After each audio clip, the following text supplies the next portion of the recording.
Sudah datang Pak Ketua, Pak Ketua, Pak Ketua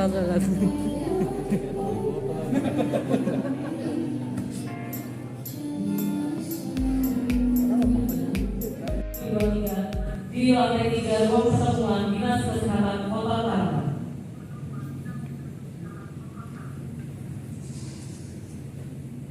Mohon izin sebelumnya, perkenalkan nama saya Triana. Saya akan membacakan susunan acara pada hari ini.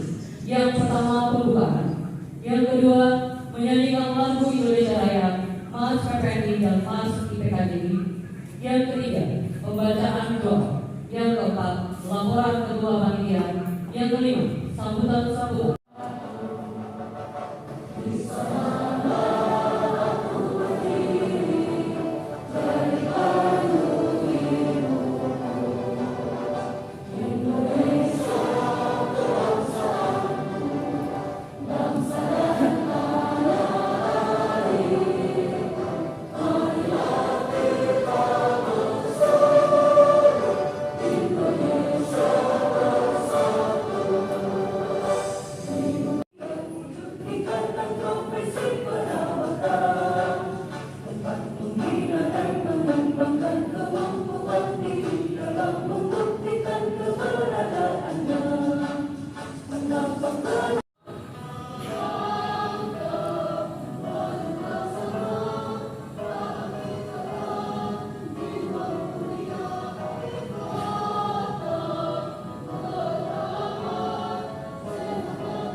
Baik IPKJI dengan memohon ridho dan izin-Mu.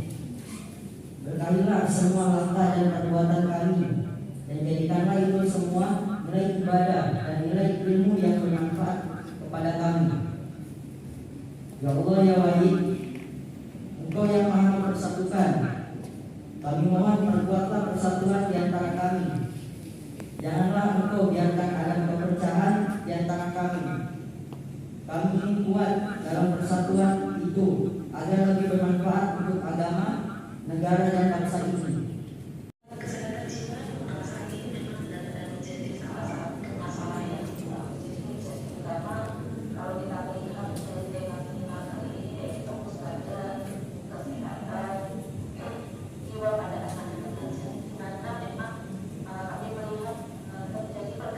Begitu luar biasa terhadap masalah kesehatan jiwa pada anak dan remaja. Kalau beberapa dekade yang lalu kita berfokus pada gangguan jiwa berat saja, khususnya pada kelompok dewasa dan pasung, tetapi kami saat ini sinergi dengan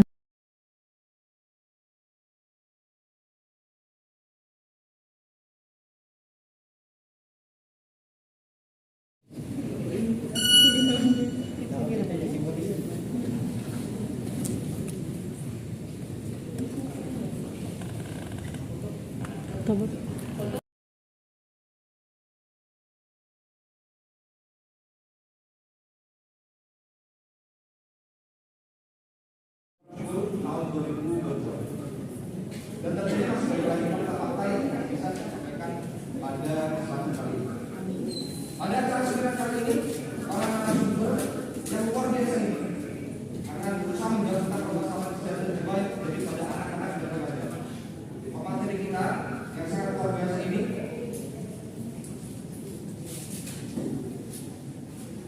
melalui pendidikan di Universitas faktor stres pada anak, yang maaf ini pada anak dan remaja, misalnya berapa lama mereka terpapar kesulitan gitu ya.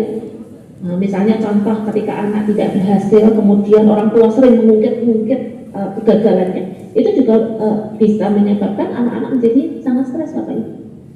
Ya. Tekanan untuk menyesuaikan diri dengan supaya eksplorasi identitas, pengaruh media dan juga norma gender Bapak Ibu. Kemudian yang kelima adalah terkait dengan kualitas faktor sosial Bapak Ibu. Ya. Oke. Bagaimana kemudian kita menyelaraskan perawatan kesehatan yang taat dengan tahap perkembangan dan kebutuhan remaja aktif dengan dewasa mudanya. Bapak Ibu, seperti yang tadi sudah kita dengarkan, bahwa gangguan jiwa ini kalau dibiarkan itu bisa menyebabkan masalah psikososial dan morbiditas Bapak Ibu. Bahkan kalau saya boleh lebih ekstrim mengatakan sebenarnya bisa menyebabkan mortalitas, ya, kematian Bapak Ibu sekalian. Dampak yang berikutnya adalah pelayanan yang tidak optimal. Ya, pelayanan kita mungkin aksesnya jauh, tidak kurang ada prevensi atau mungkin SDM promosi dan prevensi pada anak termasuk anak tanpa kekerasan Bapak Ibu, ya. Nah, karena Bapak Ibu itu sekarang kerja, nah ini seringkali kemudian Bapak Ibunya lelah, sama-sama lelah, sehingga seringkali anak itu dapat sisa waktu Bapak Ibu sekalian. Ya, nah ini jangan sampai ini terjadi, karena kalau kita sudah memutuskan, terutama kepada ibu-ibu sekalian, kalau kita sudah memutuskan, ya hati-hati juga terkait dengan kelompok disabilitas, ini anak-anak berkebutuhan khusus, ini juga sering sekali mereka ini tidak mendapatkan tempat yang layak Bapak Ibu. Jadi ini juga harus menjadi perhatian kita di dalam mengembangkan pelayanan kesehatan jiwa pada anak dan remaja. Nah, ini adalah yang terakhir Bapak Ibu sekalian. Nanti barangkali karena anak-anak ini banyak di sekolah dan remaja itu banyak di sekolah, maka kita bisa menggunakan UKS ya Bapak Ibu ya. Jadi UKS ini untuk menginsertkan program kesehatan jiwa kita, ya. UKS ada program barunya, karena nanti kegiatannya bukan hanya penyuluhan saja, tetapi juga ada manajemennya, kemudian ada pemberdayaan warga sekolah, ada terapi. Penyuluhan ini bagian dari terapi yang diberikan kepada warga sekolah Bapak Ibu.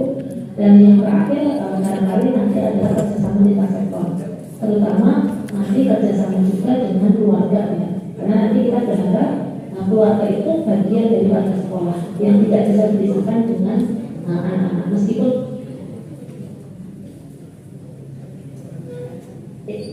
ya, untuk itu juga S2 ini Bapak Ibu harus ada keterlibatan SD informasional yang terlatih, dan juga nanti harus ada kerjasama lintas sektor ya. Rasanya kalau sekarang kita bekerja sendiri-sendiri tidak akan ada hasil Bapak Ibu, sehingga mari kita himpun kekuatan kita semua, kelebihan-kelebihan kita yang kita himpun bersama-sama, kekurangannya ditutupi oleh kelebihan dari masing-masing kemampuan teman-teman dan juga organisasi profesi, sehingga nanti kita bisa memberikan pelayanan kesehatan jiwa atau UKS jiwa yang baik di sekolah. Nah ini adalah definisi UKS sendiri Bapak Ibu. UKS adalah suatu upaya untuk melakukan kesehatan jiwa di lingkungan sekolah. Jadi sasarannya sebenarnya adalah semua warga sekolah. Tapi saat ini kita sasarannya masih kepada siswa saja, padahal guru juga harusnya menjadi sasaran Bapak Ibu sekalian. Ya, kenapa analisis saya demikian? Karena di rumah saja kita yang punya 45 orang anak itu sudah harus belajar 5 warna anak. Bagaimana dengan guru yang memang jumlah siswa yang cukup banyak dan SDM kita yang masih sangat terbatas? Saya berharap ini momen-momen yang seperti ini kita bisa lakukan untuk melakukan kajian-kajian kolaborasi bersama dengan lintas sektor, lintas profesi dan juga lintas program. Ya, saya rasa itu yang bisa saya sampaikan terkait dengan bagaimana kita mengkawal supaya anak dan remaja ini menuju sehat jiwa, dan bagi mereka yang memang mengalami gangguan jiwa tidak sangat berat nanti ada penanganannya. Insya Allah nanti Mas Akbar akan mengulasnya bagaimana ketika kita sembuhkan mereka yang mengalami gangguan jiwa. Terima kasih, demikian yang bisa saya sampaikan. Hembuskan perlahan seperti meniup balon 5, 6, 7, 8. Tarik nafas dalam lagi 1, 2, 3. Ditahan. Hembuskan lewat mulut 5, 6, 7, 8. Oke, baik. Hari ini saya akan membahas mengenai permasalahan jiwa yang terjadi pada anak remaja. Nanti ada berbagai macam pembahasan. Namun remaja mengalihkannya ke perilaku yang maladaptif. Seperti apa perilaku maladaptif? Penyalahgunaan zat atau nafsa di remaja khususnya di Indonesia ini sudah sangat memperhatikan nih. Sudah banyak menjadi kasus-kasusnya. Penyalahgunaan zat itu biasanya dilakukan oleh remaja. Berapa angkanya? Yaitu 97%. Kenapa remaja mengalami penyalahgunaan zat? Karena kemudian 14%-nya itu menggunakan nafsa gara-gara dia cemas. Jadi saling berhubungan tuh dari kecemasan, depresi sampai kepada penyalahgunaan nafsa. Kemudian 8% remaja dengan keluarga yang tidak baik atau ada permasalahan dengan keluarga. Apabila ada masalah dengan keluarganya, maka menyelesaikannya adalah dengan menggunakan nafsa sebagai pelariannya. Kita lanjutkan. Ini adalah jenis zat adiktif, bisa dilihat dari kanabis sampai kepada nikotin. Bahkan untuk nikotin sendiri sudah masuk dalam terkait dengan penggunaan atau penyalahgunaan nafsa. Kita lanjutkan. Dampak penyalahgunaan itu apa saja? Yang pertama adalah jangka pendek, yaitu yang di sini ada hilangnya inhibisi, kemudian peningkatan. Kalau yang penyalahgunaan nafsa atau zat itu, setiap zat memiliki dampak yang berbeda-beda atau memiliki efek yang berbeda-beda, baik itu secara jangka pendek maupun dengan jangka panjang. Kalau jangka panjangnya apa? Jangka panjangnya itu semua yang negatif itu dimulai dari adiksi atau ketergantungan sampai terkait dengan semua organ-organ yang ada pada tubuh kita menjadi rusak gara-gara ketergantungan nafsa. Kita lanjutkan. Apa saja untuk tindakan dari nafsa sendiri. Kemudian kita lanjutkan kepada permasalahan yang menjadi fokus penelitian saya saat ini. Fokus penelitian, dan ini memang menjadi masalah saat ini. Awalnya tidak menjadi masalah, tapi kalau kita melihat dari dampak jangka pendek sampai jangka panjang, ini menyebabkan bahaya, yaitu terkait dengan adanya karena penasaran terlebih dahulu. Karena ada perubahan dalam seksualnya, kemudian dia akan penasaran, bentuk saya seperti ini, kalau bentuk jenis kelamin yang berbeda akan seperti apa ya.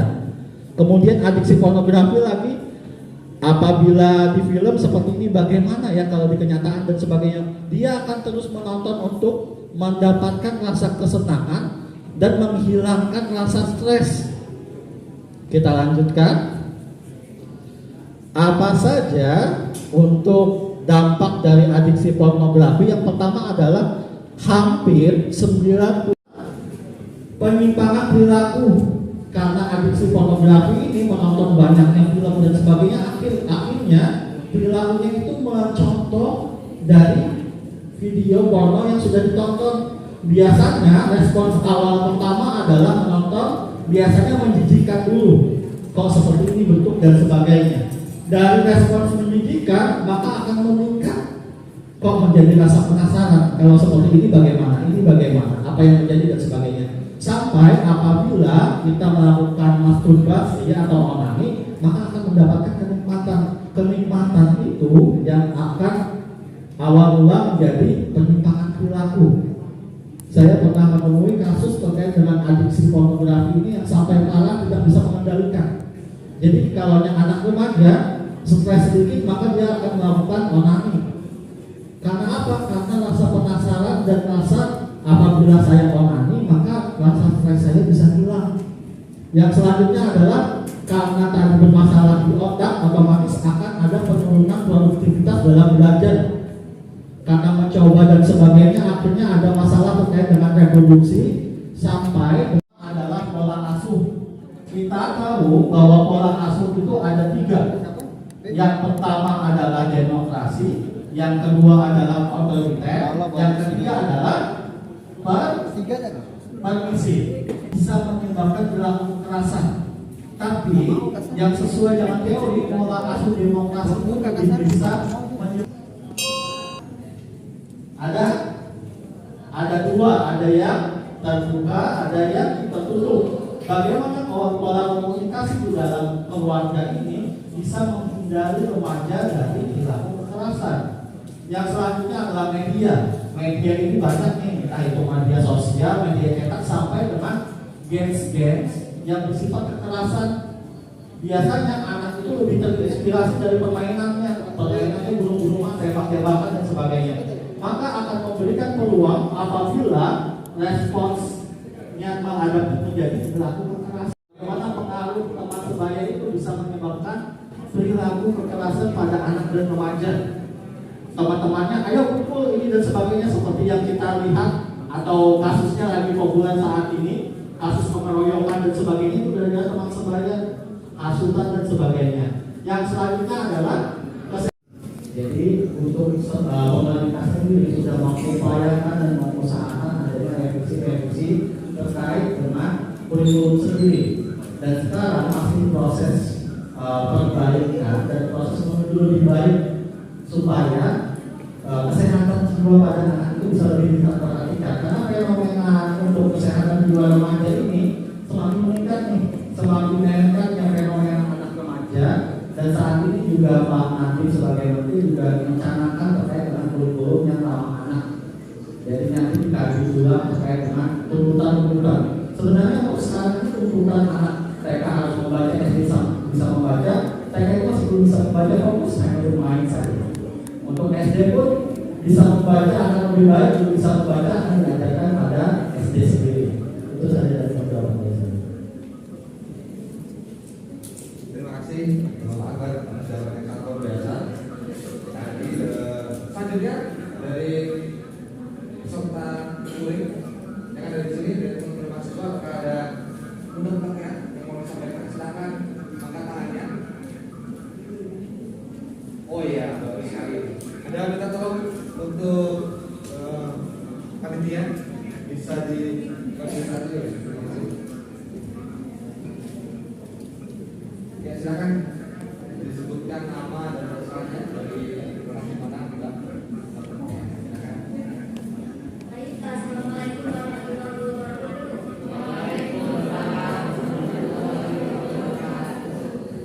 Sebelumnya saya Raja Muhammad dari mahasiswa dari Fakultas Kesehatan Universitas Yogyakarta. Pada materi Bapak sebelumnya itu menjelaskan tentang kecemasan Pak. Kecemasan itu kan bisa berubah menjadi ketika dia kecemasan yang berlebihan bisa menjadi suatu disorder, di mana malah sekarang ini di media sosial membahas tentang tanda-tanda dari disorder tersebut, misalnya mungkin OCD atau apa, tapi ternyata orang-orang tidak dapat membedakan karena mereka bisa melakukan self-diagnosis. Jadi bagaimana cara membedakan apakah orang tersebut benar, apakah dia benar-benar mengalami kecemasan yang bisa berakibat sadar atau sebenarnya kecemasan yang tidak lama.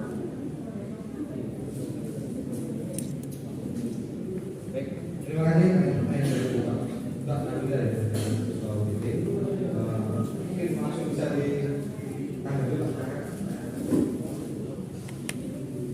Baik, saya tanggapi jawaban dari Nabila ya. Pertanyaannya bagus terkait dengan kecemasan. Kalau kita mencari saya ini menjadi apa ya? Apa dan sebagainya, kita mencari muncul di internet. Kalau biasanya di internet itu yang muncul tuh nggak ada yang positifnya, tuh mengerikan semua biasanya. Kalau mengerikan semua, aduh ternyata saya mengalami ini ya, saya mengalami ini dan sebagainya. Apa yang terjadi biasanya? Semakin jadi dan sebagainya. Kemudian apa yang harus dilakukan? Kalau kita sudah pada tahapan kita sadar ada masalah pada diri kita, maka sebagai orang yang sehat jiwa, kita sudah mengetahui kayaknya. Karena kita ini dewasa ini, kita saja orang dewasa masih sering mengalami kecemasan yang berlebihan. Jadi mohon kiranya apakah ada adaptasi mandiri yang bisa kita lakukan dalam mengatasi kecemasan situasi tersebut. Terima kasih banyak. Silakan. Oke, baik. Jawab pertanyaannya bagus banget dari Andi Mawar. Ini bapak atau ibu ya? Ibu ya? Oke, baik. Oh, Mawar ibu ya berarti ya. Oke, baik. Jadi bagaimana sih perbedaannya antara harga diri rendah situasional sama harga diri rendah kronis? Apakah sama penanganannya dan bagaimana penanganan secara mandiri? Jadi saya jawab pertama dulu. Untuk harga diri rendah situasional dan harga diri rendah kronis itu tahapannya sama, tapi harga diri rendah kronis itu ada tahapan-tahapan lain. Apabila harga diri rendah ini kecemasannya, oh iya, kecemasan situasional dan kecemasan kronis itu tahapannya sama.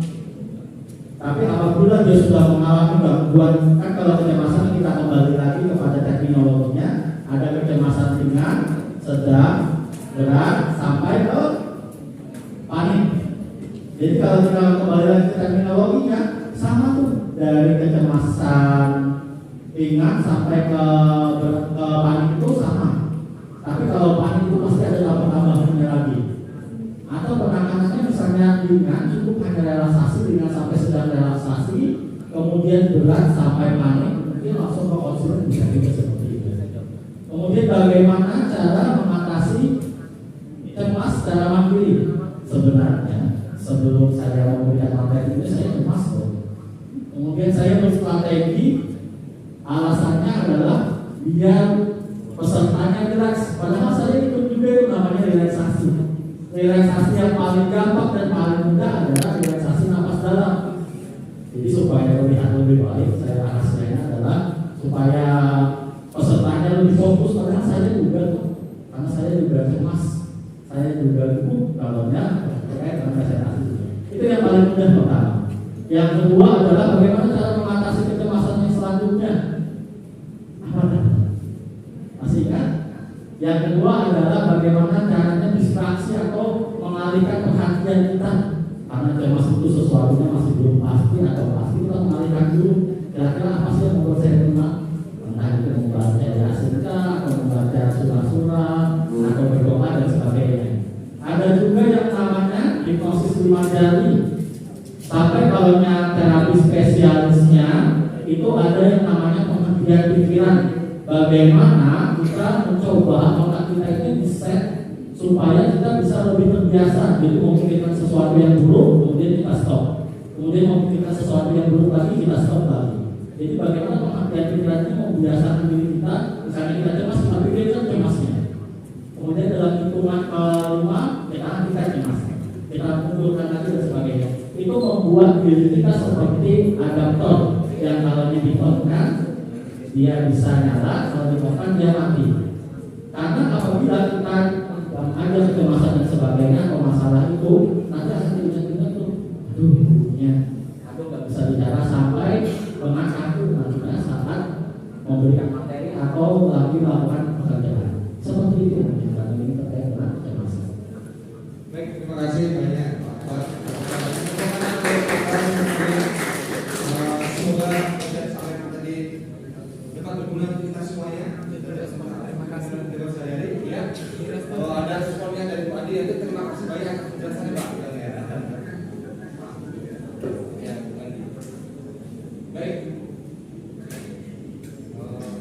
Untuk selanjutnya, saya akan membacakan kesimpulan dari kegiatan seminar kita kali ini, yaitu yang pertama, secara global 1 dari 7 remaja itu mengalami masalah gangguan jiwa. 83% remaja mengalami masalah gangguan emosi pada anak, keluarga, dan peran keluarga. Penyebab masalah kesehatan jiwa pada anak dan remaja adalah tantangan dan adaptasi serta penyambungan masa dengan diagnosa perawatan yang bisa dianggap sebagai perawat, yaitu antara lain aktivitas kesusahan menjadi rendah, resiko bunuh diri, pola seksual tidak efektif, dan resiko perilaku kekerasan. Jadi saya akan membacakan sebuah dari riwayat Muhammad atau Berani yang diajarkan oleh Al-Quran.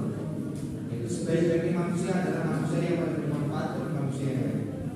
Semoga melalui profesi kita ini kita dapat bermanfaat bagi banyak orang. Sedikit pantun yang dapat saya sampaikan. Di pasar Kendurun Pak Ali pergi belajar.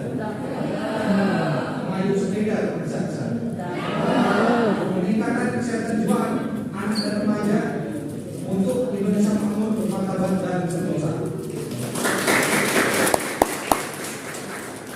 Buah rambutan investasi. Terima kasih.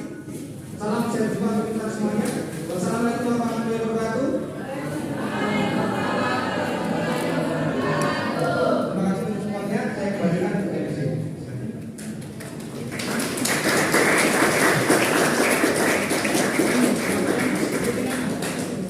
Dan undangan untuk berfoto bersama sekali lagi di depan beserta dengan peserta seminar. Demikian saya akhiri. Wabillahi taufiq wal hidayah.